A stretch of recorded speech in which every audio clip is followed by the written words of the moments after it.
ang gagawin natin ay very special kasi magpipiling Korea tayo, guys. Galing kami sa Korean store, malapit lang dito sa amin. So, ang naisip ko, magpo-Korean food tayo mamaya para sa ating dinner, guys. Sigurado napakasarap nito, guys. Ito yung mga binili namin sa Korea. Meron kami binili ramen, chili. Bali, tatlo yan. Dalawang chili, tsaka isa siyang hindi chili. Yan. Para i-combine mo siya, para blended yung anghang niya, tsaka yung tamis niya. And then, bumili rin kami nito, ano po, timbuk. Ayan. Yung kasi alam ko sa akin, so ayun yan. Bumili kami yan. Gagawin ng kakainin ng mamaya dinner. Tsaka ito, guys, so, fish cake, mura lang siya. Mura lang dun sa Korean store na nabilihan ko. So, 1 kilo na siya. So, napakadami niya. So, kalahati yung gagamitin natin. Tapos, ito, bumili rin kami ng ramen. May kasama na siya. Ano ba basa dito? Teokbokki. Whatever, yan. May kasama na siya. Then noodles. Yan. So, dahil meron din tayong nabili na mga mushroom, meron din ako nito. Gagawa tayo ng shabu-shabu. Nalagay natin. Yung gagawin natin flavor ng shabu-shabu natin. Ito meron din ako pinili sweet chili paste. Yan. Kasi mahal yung isang container niya talaga. Ito naka-package lang siya. Tapos meron ako pinili gulay. And then, ano ba tawag siya dito? Yung mushroom na to. So, ito, gagamitin natin siya para sa ating shabu-shabu. Meron din tayong bola-bola na ilalagay natin sa ating shabu-shabu. So, ayan, madami siya, iba-ibang flavor. May crab, may crab, at saka may tokwa. Hindi ko alam yung mga ibang flavor nila eh. So, pinili ko na lang siya, mix-mix na lang siya. So, mamaya i-mix-mix na lang natin siya, guys. So, dito talaga ako excited sa ating fish cake. So, mamaya, papakita ko sa inyo kung ano yung gagawin natin. Dinner, may shabu-shabu tayo, may fish cake, at saka gagawa tayo ng noodles. So, abangan nyo yan, guys. Siguradong masarap at pak-na-pak-na ang kakainin dito na guys. See you later, guys!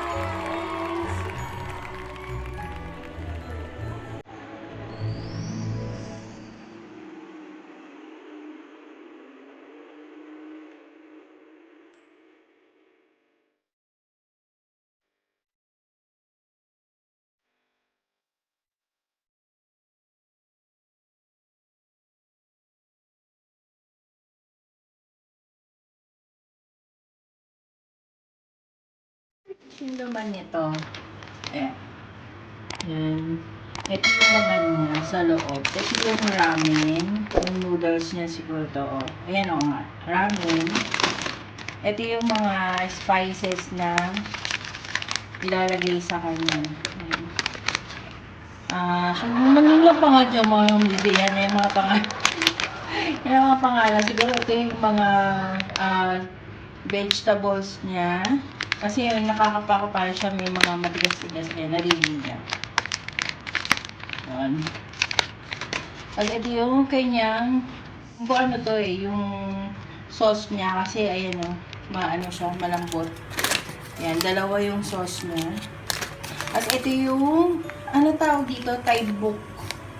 Basta yan, yung rice cake na yan. Ilalaga muna natin siya, dalawa yan. Isa. Na siya, pinagsama ko na siya, 100 gram yung isang plastic, so 200 grams ito. And pero mga 5 to 10 minutes. And kumukulo na yung water natin, lalagay natin yung sauce ng ating noodles. Dalawa yung sachet niya na sauce. So, ilalagay natin lahat.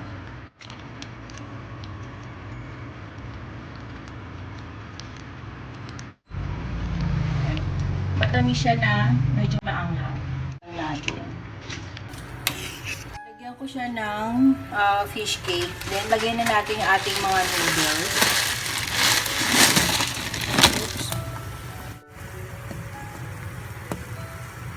Ibang-iba yung noodles niya.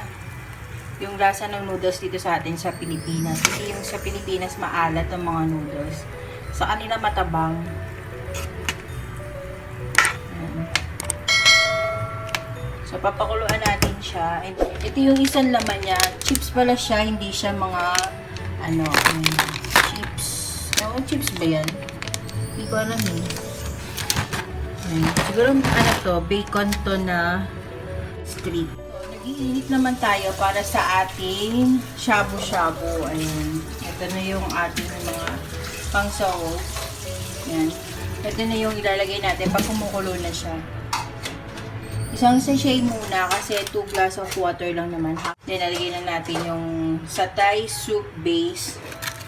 Ayan. Ating satay soup base for kumukulo na yung tubig natin. Lagay na natin yung ating base. Ayan. Ayan. Tapos haluin lang din natin siya.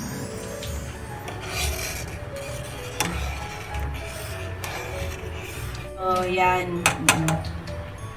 Yan na yung ating soup base. Kung kulang pa siya sa alat, pwede naman natin siya lagyan ng konting patis. And then, lagyan natin siya ng pepper para merong konting kagat. Ayan. Nilagay ko na rin yung mga bola. Ayan, mga balls.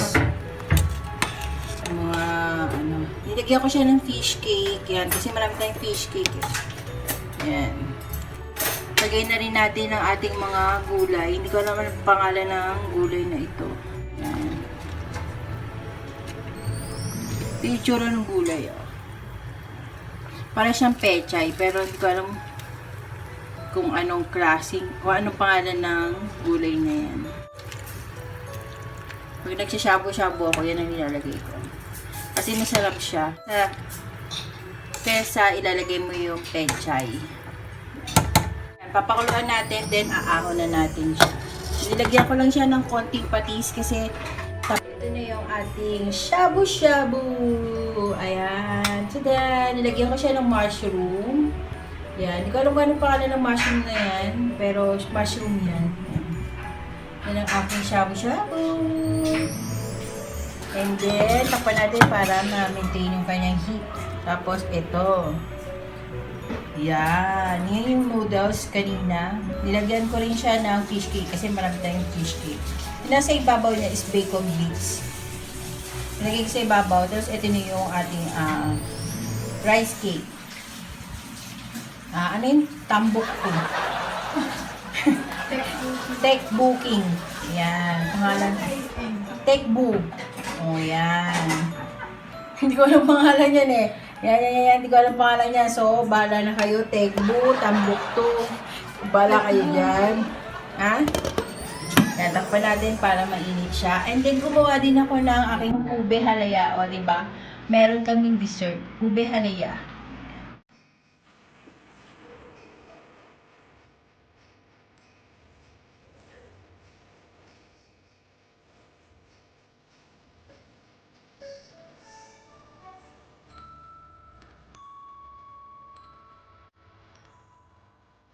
Guys, ito na naman ako. Mag-i-end na naman tayo ng ating vlog for today. Gusto nang gawin yung ating shabu-shabu hot pot. Ayan na siya. At ito naman yung ating hindi ko alam kung anong tawag dito, yung noodles ng Korean. And then, syempre, gumawa ako ng ube para meron tayong dessert. Yan. Kaya guys, invite ko kayo na sana mag-subscribe kayo sa aking YouTube channel, John Rick Rodriguez. Don't forget to subscribe to my channel and hit the bell notification para lagi kayong updated sa lahat ng vlogs and videos na i-upload ko.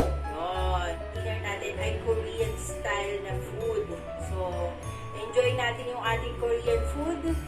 Thank you. Sana nag-enjoy kayo sa panonood ng aking vlog. Thank you guys. See you on my next vlog. Hanggang dito na lang. Please subscribe to my channel and Mix TV. God bless guys.